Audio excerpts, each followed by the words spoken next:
कावाकाशी आकाश में गहरा गुंबज चीख, जिसमें बजत बिहाग कर बिन बाजे साज। आदि अंत बजे तत्काल, शब्द ब्रह्म नाम नाज। जिसमें बजत बिहाग कर बिन बाजे साज। आदि अंत बजे तत्काल, शब्द ब्रह्म नाम नाज। कावाकाशी आकाश में गहरा गुंबज चीख, पूरन सतगुरु जे पाए वाहि को सूझ सुझावे। सतगुरु पूरा नाहि होय वाकुन बूझ बुझावे। पूरन सतगुरु जे पाए वाहि को सूझ सुझावे। सतगुरु पूरा नहीं होय वाकुन बूझ बुझावे। कावाकाशी आकाश में गहरा गुंबज चीख, एक मिले स्वाद सदा ध्वजा फहराई। आप उलट कर सुने और सुने जग नाही। एक मिले स्वाद सदा ध्वजा फहराई। आप उलट कर सुने और सुने जग नाही। विजय सुने निज नाम को, मोक्ष जो मांगे भीख। कावाकाशी आकाश में गहरा गुंबज चीख, विजय सुने निज नाम को, मोक्ष जो मांगे भीख। कावाकाशी आकाश में गहरा गुंबज चीख। सतगुरु की महिमा अनंत, अनंत किया उपकार। नेतर अनंत उघारिया, अनंत दिखावनहार। नेतर अनंत उघारिया, अनंत दिखावनहार।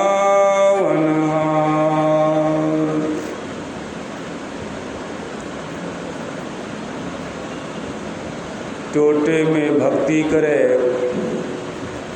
ताका नाम सपूत।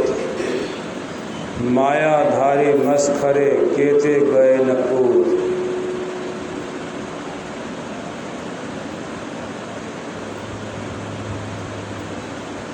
संत पंत सत्संग को सुनने आए प्रेमीजन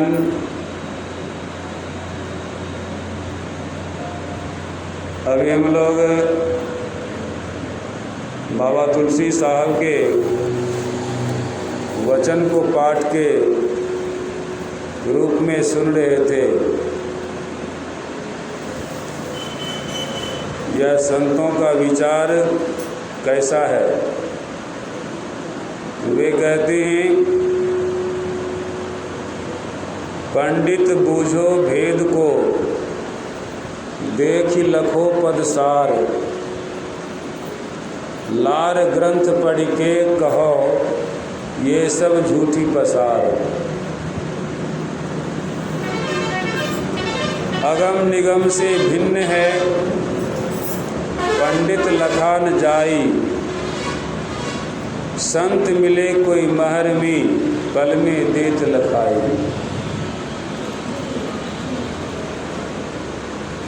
क्या कहते हैं? संत मिले कोई महरमी। कोई महरमी संत मिलता है जो उसके महरम को जानते हैं, जो उनके यहाँ गए हैं, जिनसे उनकी मुलाकात हुई है, वे ही औरों को दिखा सकते हैं, जना सकते हैं, मिला सकते हैं। संत मिले कोई महरमी। एक जगह कहते हैं कहीं वे दाता मिल जाए करे भव पारी, बिन सतगुरु के दृग जीवन संसार। वह दाता सतगुरु दुनियावी वस्तु को नहीं देते, दुनियावी विषय की वे बात नहीं करते। जो दुनियावी विषय वस्तु की बात करते हैं वे दाता नहीं हो सकते, वे मांगता जरूर है।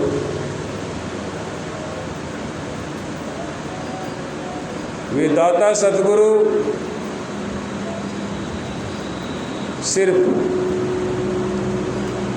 सिर्फ एक नाम की कमाई करने को कहते हैं, अथवा वह आपको अपने के संबंध में जानने की कला सिखाते हैं। कैसे जानोगे, कैसे पहचानोगे। और ऐसा वे ही संत करते हैं जो खुद को उन्होंने जाना है, जो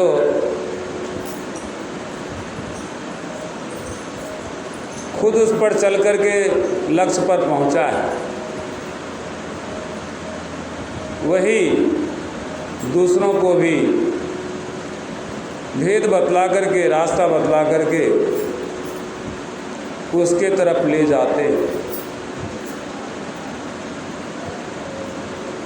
लेकिन संसारी मनुष्य उन महापुरुषों को महापुरुष नहीं जानते, नहीं समझते, नहीं मानते। और ऐसा करना, वे संसारी मनुष्य समझते हैं कि महापुरुष को मैंने धोखा दे दिया, मैंने उसको ठग लिया। लेकिन महापुरुष को क्या ठगेंगे? ठगने वाले खुद ठगे चले गए।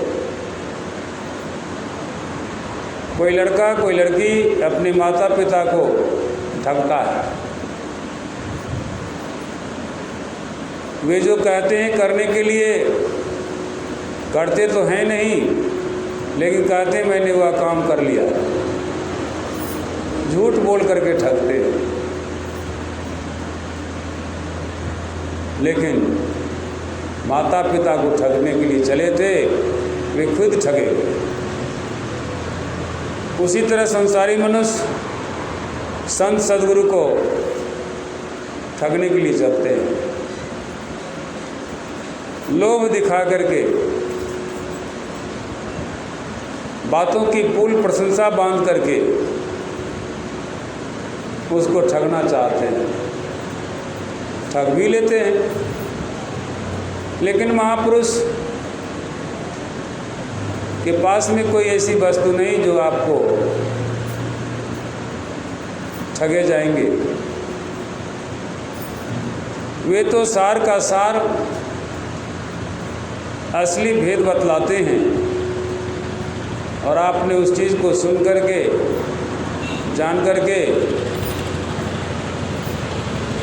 घर की ओर चलते हैं, वहीं पर पल्लू झाड़ देते हैं। वो आपके साथ भी नहीं जाता, और कहीं चला भी गया तो उसको ताखे पर रख देते हैं।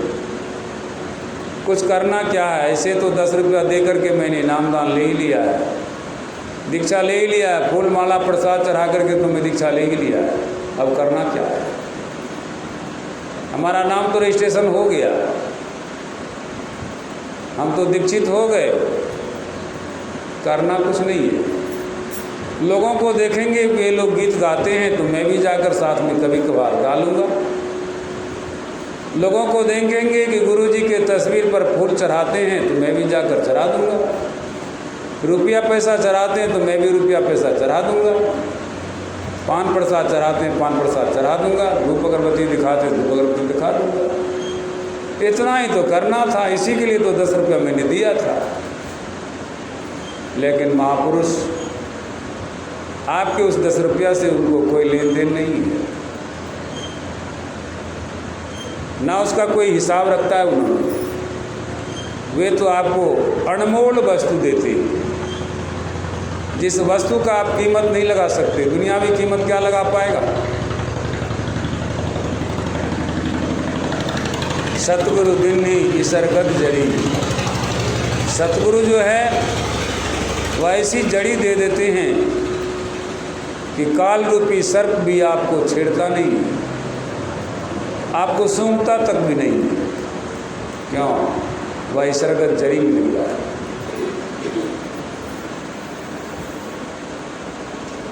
वे महापुरुष आप क्या ठगेंगे, आप खुद ठगेंगे।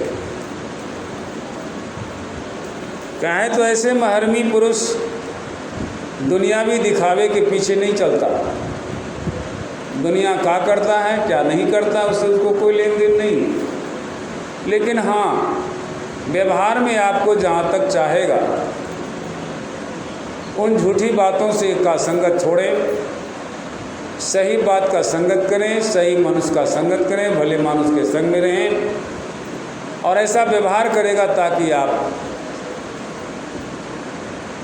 उन कुप्रभाव से हट जाएं, सुप्रभाव में आएं। लेकिन यह संसारी मनुष्य, मनमुखी मनुष्य, मन के मुताबिक जो चलता है उसके अनुसार वो भी चलता है। और संत महापुरुष आपके मन मुताबिक नहीं चलते। संतों ने कहा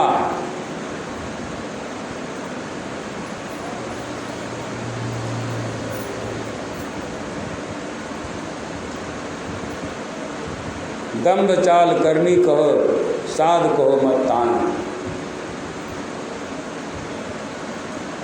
दम्भक दाम्भिक मनुष्य वह एक्टिंग करता है, एक्टिंग सत्य नहीं होता, सत्य का एक्टिंग होता ही नहीं, असत्य का एक्टिंग होता है, नकल का एक्टिंग होता है। जैसे एक बार महर्षि दयानंद सरस्वती किसी सज्जन के घर ठहरे हुए थे। उनके विरोधी लोग बाहर में एक गदहा पकड़ के लाया, उस पर एक आदमी को सिर मुंडन करके कालिक चूना लगा दिया, लाल वस्त्र पहना दिया, उसके छाती में लिख दिया मैं दयानंद सरस्वती हूँ। जूते की माला और वो गधा पर उल्टा बैठा दिया, पीछे से 10-20 लड़के को लगा दिया, दयानंद सरस्वती मुर्दाबाद, दयानंद सरस्वती मुर्दाबाद। यह जुलूस पूरे गांव में घुमा करके दिखाया। तो वहाँ पर भी ले गया जहाँ पर कि दयानंद सरस्वती ठहरे हुए थे। वे तो अंदर घर में थे, तो घर वाले ने बाहर निकल कर के देखा तो उन्हें बुरा लगा। वह जाकर के दयानंद सरस्वती से कहा, महाराज आपके विरोध में इस गांव के कुछ लड़के ने इस तरह से कर रहा है, क्या है? दयानंद सरस्वती कहते हैं कि वो लोग ठीक कर रहे हैं, असली दयानंद तुम्हारे घर विराज रहा है ना जी। तो हाँ, और वहाँ जो गधे पर उल्टा घुमा करके बैठाया है वो असली दयानंद सरस्वती नहीं ना है ना, नकली है।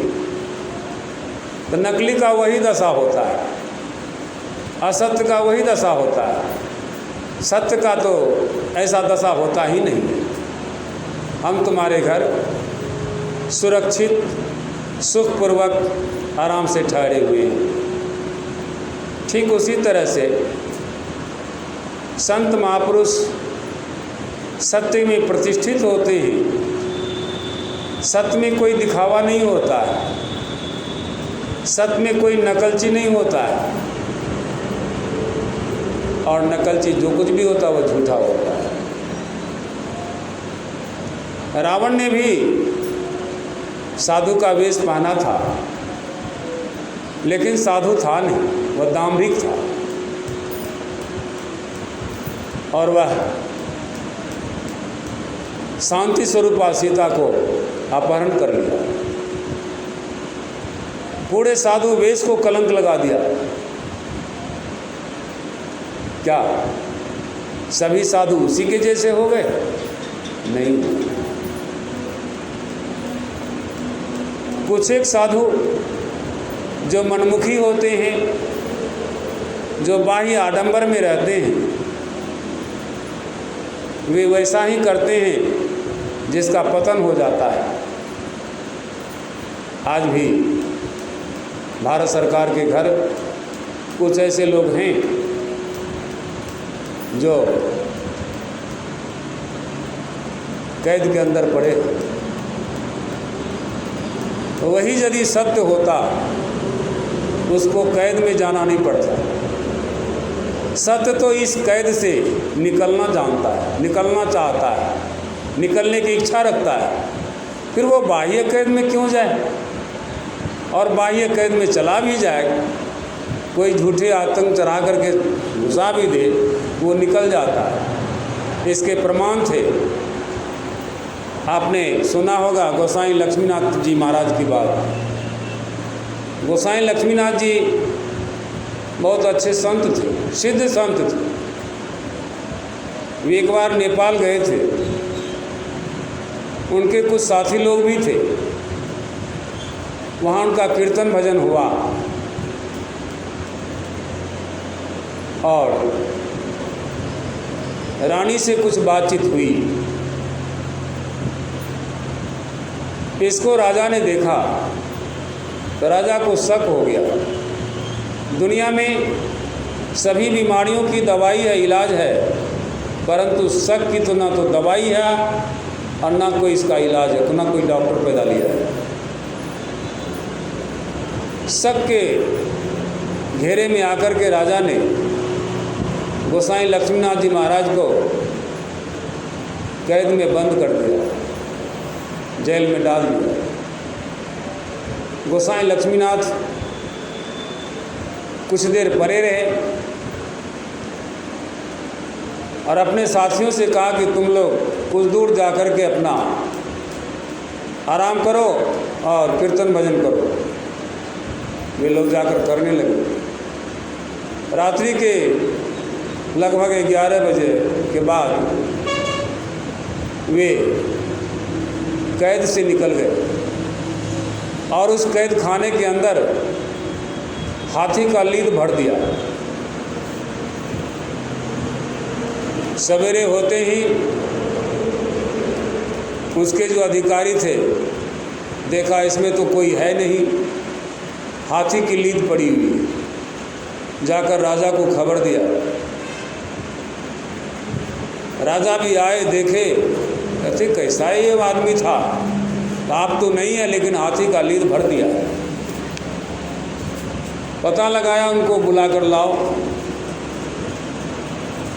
वो तो बॉर्डर पर पहुंच चुके थे। वहाँ से उनको बड़े आदर के साथ घुमा फिरा करके ले गए, समझा बुझा कर ले गए। तो सभी आदमी के सामने कीर्तन भजन हुआ और कहा, महाराज आप निकल कैसे गए? तो गोसाई जी कहते हैं कि देखिए, सत्य को कोई पकड़ नहीं सकता, सत्य को कोई छिपा नहीं सकता, सत्य को कोई कैद नहीं कर सकता। हाँ, असत्य को सभी कैद कर सकता है, असत्य को पकड़ भी सकता है। जैसे हमारा आपका ये शरीर है, इसमें आप हथकड़ी लगा सकते हैं, इसको जेल में डाल सकते हैं, लेकिन यह जिस पर टिका हुआ है वह सत्य है। उस सत्य को आप हथकड़ी नहीं लगा सकते, उस सत्य को ना तो जेल में डाल सकते, वह सत्य इसी असत्य में छिपा हुआ है। जब मनुष्य को उस सत्यता का बोध होता है तो वह चाहे कैद में रहे, चाहे बंधन में रहे, वह तो निकलना जानता है, वह निकल जाए। वह सत्य को कोई पकड़ नहीं सका आज तक। हाँ, सत्य से मिला जाता है। तो वे सत्य के आप विरोधी करके क्या कीजिएगा, तो वहाँ से निकल। कहने का आशय है यह है, अवकाश जो है, परमात्मा अनंत है, उनकी सत्ता अनंत है, वह एक है, तत्वतः वह एक है। लोग दुनिया में अपने अपने मन के मुताबिक उनका नाम रखते हैं, अपने अपने विचार के मुताबिक उनका रूप बनाते हैं और अपने अपनी दुकानदारी करने के लिए वे अपना सभा सोसाइटी बनाते हैं और बाहर में वे दुकानदारी चलाते हैं। लेकिन ये सारा कुछ जो हुआ असत्य ही हुआ, सत्य नहीं हुआ। तो वही यहाँ पर कहते हैं कि पंडित बूझो भेद को। बाबा तुलसी साहब कहते हैं मैं जो भेद की बात कर रहा हूँ इसको है पंडित, माना पंडित समझो। माना और नैनू और श्यामा, ये 3 पंडित गए थे बाबा तुलसी साहब के पास और उनसे संवाद हुआ था। उसी में पंडित को समझाते हैं कि पंडित बूझो, मैं जो कुछ भेद की बात कर रहा हूँ ये मनुष्य के अंदर पाया जाता है।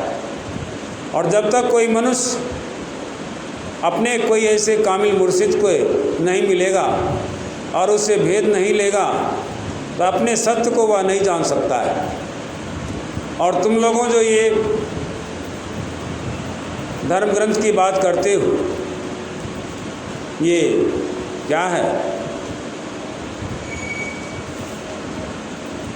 पंडित बूझो भेद को, देखी लखो पदसार। मेरी भेद को बूझो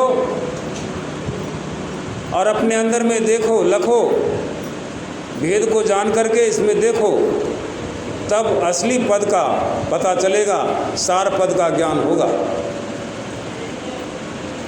लार ग्रंथ पढ़ के कहो तुम ग्रंथ का पुत्र बन गए हो। लार मन होता है प्यारा पुत्र या प्यारा शिष्य। तुम ग्रंथ का पुत्र बन गए हो, पुस्तक का पुत्र बन गए हो, इसीलिए उसको पढ़ करके तुम कहते हो। वो सब झूठ ही पसार। ग्रंथों में जो कुछ भी पसार लिखे गए हैं, ऐसे करना चाहिए, ये करने से ये होता है, ये करने से ये नहीं होता है, ऐसा होता वैसा होता है, ये सभी पसार है। असली बात नहीं है। असली बात तो भेद की है। जो मनुष्य अपने को पाने की इच्छा रखे, अपने आप को जानने की इच्छा रखे, इसका भेद है, रहस्य है। उस रहस्य व भेद को जाने तो असलियत को पहचान कर लेगा। नहीं तो वेद ग्रंथों में जितनी भी बातें लिखी हुई है उसके अनुसार चलेगा तो झूठी पसार में फंस जाएगा।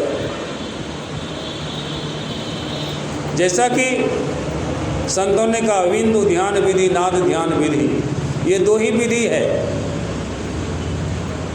प्रभु परमात्मा को पाने के लिए 2 ही विधि है।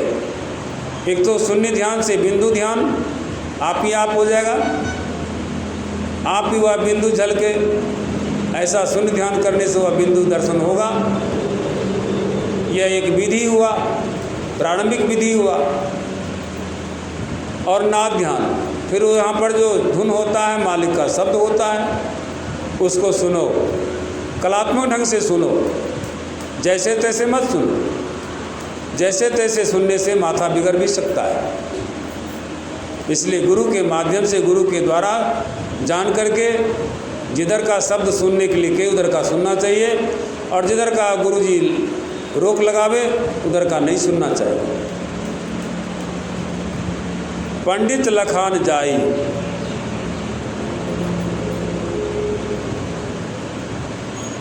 अगम निगम के से भिन्न है।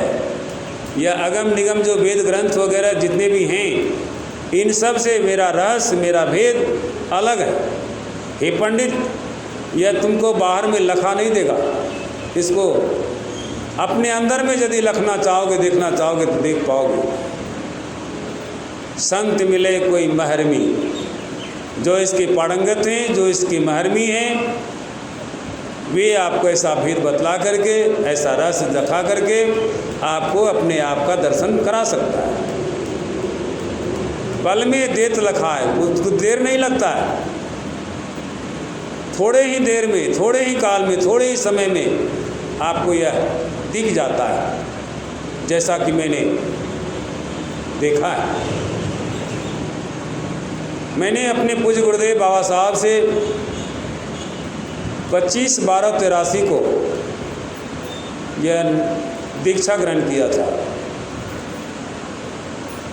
और उन्होंने मुझे 1 वर्ष के बाद इसकी जांच व परीक्षा की। एकांत में पूछा, तुम क्या देखते हो, क्या सुनते हो? जैसा जैसा मैंने देखा वैसा वैसा बताया।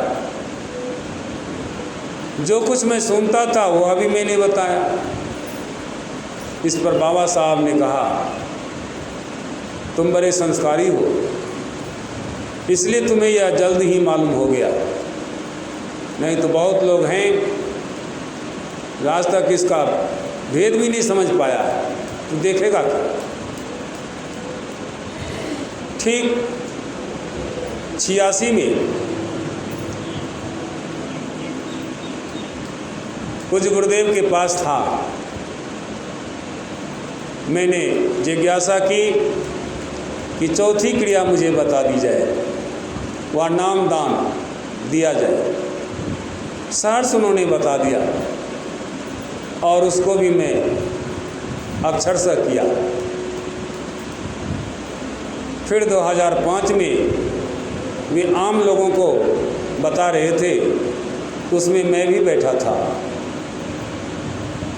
उन्होंने कहा कि तुम्हें बता दिया हूँ, तुम करते हो। मैंने कहा साहब बता तो दिए हैं, परंतु मुहर नहीं लगी है। कहा ठीक, तब बैठो। सबको बताने के क्रम में मुझे भी बताया, मैं भी जाना, मैं भी किया, और अंत में उन्होंने मुझे कहा अब सिर्फ यही करना, बाकी नहीं करना। मैं उसको किया करता हूँ। गोया यह रहस्यमयी भेद जो है, जब समझ में आ जाती है, जानने में आ जाता है, तो करना आसान हो जाता है। उसी आधार पर मैंने काव्य भी की है। कावा काशी आकाश में गहरा गुंबज चीख। कावा जहाँ पर इस्लाम धर्म के लोग हज करने जाते हैं, काशी जहाँ हिंदू लोग मुक्ति पाने के ख्याल से जाते हैं। वाह, यह भी क्या धारणा है। काशी में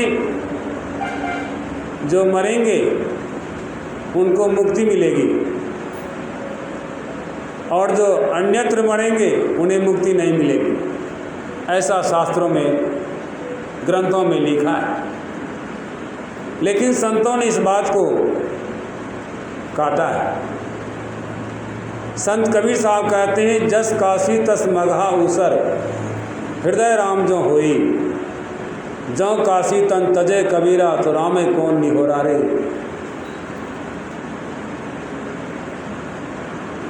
यदि काशी में कबीर शरीर को त्याग देते, यह राम नाम का जो भजन है राम का भजन कौन करता, और वह राम का भजन करने के कारण संत कबीर साहब कहते हैं जस काशी तस मगहा उसर, चाहे काशी में रहो या मगहा उसर में रहो, हृदय राम जो हुई, जिसका हृदय में वह राम मौजूद है तो वह कहीं भी शरीर त्यागे उसको कोई फर्क नहीं पड़ता।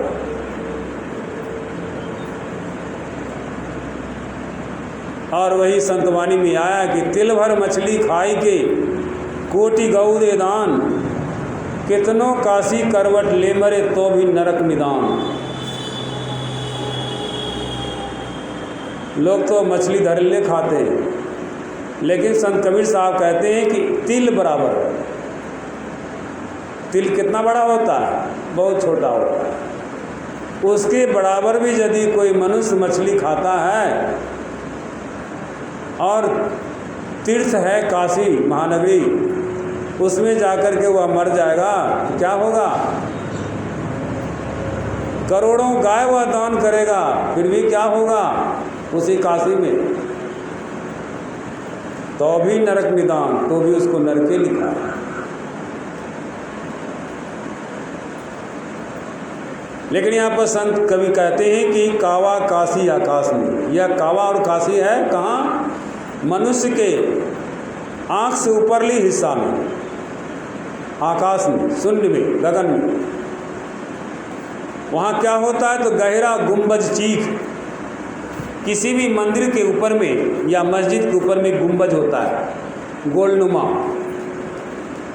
उस पर पताका लगा रहता है या उसका झंडा लगा रहता है।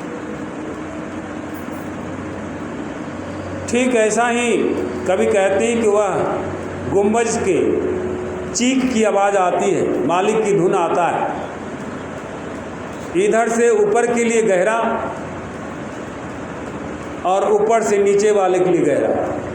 लेकिन यहाँ पर कवि व संत गहरा गुंबज इसलिए कहा है कि गुंबज के भीतर पेंदा जो है वह ऊपर होता है,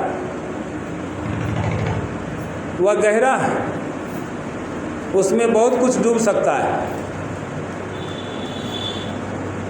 आगे कहते जिसमें बजत बिहाग, वहाँ पर मालिक का धुन बिहाग बज रहा है, विशेष धुन बज रहा है।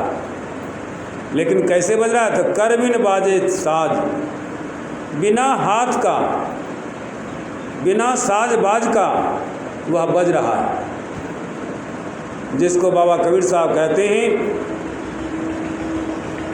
बिन करताल पखावज बाजे, बिन रसना गुन गाया हो, गावन हार के रूप ने रेखा सतगुरु अलख लखाया हो। बिन करताल, बिना कर का, बिना ताल का, पखावज, बिना पखावज का भी, पखावज का धुन वहाँ बजता है। बिन रसना गुन गाया, जिसको जुबान नहीं है वह बिना जुबान का वह धुन आवाज़ ऊपर से नीचे को आ रही है। आदि अंत बजे तत्काल, यह आदि काल से बज रहा है, तत्काल भी बज रहा है, वर्तमान में भी बज रहा है और अंत तक बजते रहेगा। वह धुन जो है वह क्या है? शब्द ब्रह्म नाम नाद, वह शब्द ब्रह्म जो है अनामिका नाज रखने वाला नाम बज रहा है। पूर्ण सतगुरु जय पाए, इसके जो महरमी हैं पूर्ण संत सतगुरु हैं, जिसको मिल गया वाहि को सूझ सुझावे, उसी को यह नज़र में दिखता है, सूझता है। संत पलटू साहब कहते हैं उल्टा कुआं गगन में तिस्मे जरे चिराग, तिस्मे जरे चिराग बिन रोगन बिन बाती, शहरी तो 12 मास रहत जरते दिन राती, तिनके पूरे भाग जाए के नज़र में आवे। और पूरा सदगुरु के संबंध में गोरखनाथ जी महाराज कहते हैं कि औंधा कुआं गगन में ता अमृत के बासा, सगुरा होई सो भर भर पिया, निगुरा जाए पियासा। जो ऐसा सगुरा है वह तो भर भर के छक छक करके पीता है, और जो ऐसा सगुरा से मिला नहीं है वह निगुरा है, वह प्यासा चला जाता है। सतगुरु पूरा नहीं होए, यदि ऐसा पूरा सतगुरु नहीं होगा तो क्या होगा? वाको न बूझ बुझावे, उसको बूझ में नहीं जाएगा, वह बुझा भी नहीं पूछ सकेगा। जिसको बाबा कबीर साहब भी कहते हैं अपने वचन में, पंछी के खोज वो मीन के मार्ग ढूंढे कोई पाया हो, कहे कबीर सतगुरु मिले पूरा तो भूले को राह बताया। जो बाहर का रास्ता पकड़ लिया है वो अपना रास्ता भूल गया है, अपने मालिक का रास्ता वह भूल गया है और बाहर का रास्ता पकड़ लिया है। और जब तक ऐसा पूरा सतगुरु नहीं मिलेगा तो वह भीतर का रास्ता नहीं पकड़ सकता, भीतर के रास्ता पर चल नहीं सकता है। और जो चलता है उसको क्या होता है? एक मिले महास्वाद, इतनी मिठास धुन है वह, ऐसा स्वाद है कि जिसका वर्णन जुबान से कोई कर नहीं सकता, ऐसा वह स्वाद है। और उसके ऊपर वह स्वाद रूपी सदा ध्वजा फहराही, उसके ऊपरली हिस्सा में मालिक का पताका, विजय पताका वह फहर रहा है, जो कभी झुकता नहीं, कभी रुकता नहीं, कभी गिरता नहीं, ऐसा वह पताका उस मालिक का फहर रहा है। आप उलटकर सुने, कोई भी साधक कोई ऐसे सच्चे संत सदगुरु से युक्ति सीख करके जब तक उल्टेगा नहीं, उलटने से तात्पर्य है जो हमारी आपकी चेतन धारा नीचे को प्रवाहित होती है, ये नीचे बहने से, नीचे के जाने से इसको रोकना है और इसकी उल्टी दिशा में चलना है, ऊपरली दिशा में चलना है। जिसको संत गरीबदास जी महाराज कहते हैं, 12 द्वार को बहता रोके 13वां ताल लगाई दे। बाहर के दरवाजे से जो यह बह रहा है चेतन, इसको रोको, 12 द्वार को बहता रोको, 13वां ताल लगाई रे। 13वां इस सबसे ऊपरली हिस्सा में वहाँ पर मालिक का ताल बज रहा है, उसमें जो अपने को लगा लिया है उनके लिए कहते हैं, आप उलट कर सुने और सुने जग नाही। कौन सुनाता? सबसे पहला मनुष्य इस संसार में। आपको मालूम होना चाहिए, वाल्मीकि मुनि। वाल्मीकि जी अपने संबंध में कहते हैं, उल्टा नाम जपत जग जाना, वाल्मीकि भय ब्रह्म समाना। उल्टा नाम से तात्पर्य नीचे में आहत का धुन होता है और ऊपर से अनाहत का धुन आता है। वहाँ बिना ठोकर से बजता है और नीचे ठोकर लग करके बजता है। तो नीचे से जो ऊपर को जाएगा तो उसके लिए तो उल्टा ही न हुआ, और ऊपर से जो नीचे आएगा वह सीधा होगा। यही मालिक का धुन उलट करके सुनना है, अपने अंदर में, बाहर नहीं जाना है। बाहर कोई मालिक है भी नहीं, वह मालिक आपके अंदर है। उसी मालिक का आपको सुनना है, उसी के धुन को सुनना है, बशर्ते कि आपको सुनाने वाले सद्गुरु मिला हो। जैसा कि पलटू साहब कहते हैं, धुन आने जो गगन का सो मेरा गुरुदेव, सो मेरा गुरुदेव सेवा में करियो वाकी, शब्द में गलतान अवस्था ऐसी जाकी। जो इस तरह के हमारे सद्गुरु हैं वे ही हमको मालिक के धुन सुना सकते हैं और हमारे अंदर में वो धुन उतार देते। और जो इसके बाहिरमुखी हैं, उल्टा हैं, सीधा हैं, चल रहे हैं बाहर में, तो वह सुने जग नाही। जग वाले, संसार वाले, संसारी मनुष्य इसको नहीं सुनता, मालिक के धुन को नहीं सुनता, अपना धुन नहीं सुनता। इसीलिए तो संसार में देखते हैं जो बाजा गाजा बजता है, बहुत लोग प्रभावित होकर उसके पास चला जाता है सुनने के लिए, और बच्चे लोग तो और उसके साथ उछलने कूदने लगते हैं। लेकिन ये बाहर में ऐसा होता है। लेकिन जो साधक सिमट करके अपने अंदर में ऊपरली हिस्सा में जाएगा तो वह कैसा सुख पाएगा। बाहर में बच्चा कूद फान करके सुख पाता है, लेकिन बाद में वह दुख में परिणत हो जाता है, परेशान हो जाता है, दवाइयाँ लेनी पड़ती है कि मैं थक गया। लेकिन भीतर में चलने वाले को दवाइयाँ नहीं लेनी पड़ती, उन्हें थकान नहीं होती है। वह तो शरीर से छूट करके है, इसलिए उसको थकान नहीं होता है। हाँ, शरीर बैठे बैठे थकता है तो शरीर थकता है, लेकिन चेतन नहीं थकता है। और चेतन के साथ जो जुड़ा होता है वह उद्यमी हो या बैठा बैठा ही क्यों न हो, सोया हुआ ही क्यों न हो, तो उसका शरीर में दर्द होता है, कष्ट होता है। लेकिन जो शरीर से छूट करके रहता है उसको कष्ट का अनुभव नहीं होता है। जैसे कोई नींद में सोया है, उसको शरीर का जो कष्ट है उसको पता नहीं, उस शरीर के घाटों से हटा हुआ है, इसलिए वह नींद में, यदि कष्ट होगा तो नींद नहीं होगी, सुख नहीं होगा। और सुने जग नाही, कभी कहते हैं विजय सुने निज नाम को, अपने ही नाम को सुनना है, बाहर में किसी के नाम को नहीं सुनना है, चाहे कितना बड़ा महापुरुष क्यों न हो, है अपने जगह पर है। आप पहले मनुष्य हैं और मनुष्य ने को मालिक ने बड़े फुर्सत से बनाया है, इसलिए बनाया कि मालिक का वो सेवा करेगा।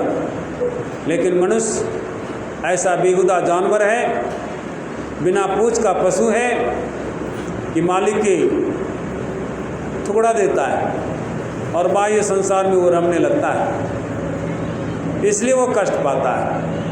लेकिन जो मालिक की तरफ चलता है वह मालिक का काम करता है, मालिक सेवा से प्रसन्न होते, उनको सुख देता है, सुख प्रदान करते। तो वह मालिक का नाम आपके अंदर में भी है। बाहर तो लोग बोल करके गाते हैं, सुनते हैं, लेकिन अंदर में कोई बोलता नहीं है। लेकिन वह बोलने वाला बोलनहार पुरुष जो हैं उसके ना जुबान है, ना उसके गात हैं, ना उनके पास कोई साजबाज है, ऐसा लेकिन धुन हो रहा है। विजय सुने निज नाम को, अपने ही नाम को सुनना है। अपना नाम ऐसा नहीं, किसी का नाम दिनेश, किसी का नाम महेश, किसी का नाम गुरेश, उस नाम को सुनेगा नहीं। यह नाम तो उसके माता पिता ने जन्म के बाद रखा है। उस दिनेश महेश गुरेश का उम्र भी है 60, 70, 80, लेकिन इसमें रहने वाले तत्व का ना तो कोई उम्र है, ना कोई खास नाम है। वही नामी पुरुष, वही अनामी तत्व के नाम को, रूप को सुनना है, देखना है। मोक्ष जो मांगे भीख, संसारी मनुष्य यह भीख मांगते हैं, ऐसे महापुरुष के पास जाकर के भीख मांगते हैं, मुझे मोक्ष दे दीजिए। यह मांगना समाप्त हो जाएगा कब? जब आप अपने नाम को सुनेंगे, उस अनंत सत्ता में चले जाएंगे, तो आपकी मांग समाप्त हो जाएगी। लेकिन संसारी मनुष्य नहीं जानने के कारण, नहीं अंदर धंसने के कारण वह भीख मांगता है बाहर के साधु महात्माओं से। क्या उसके पास है? दे देगा।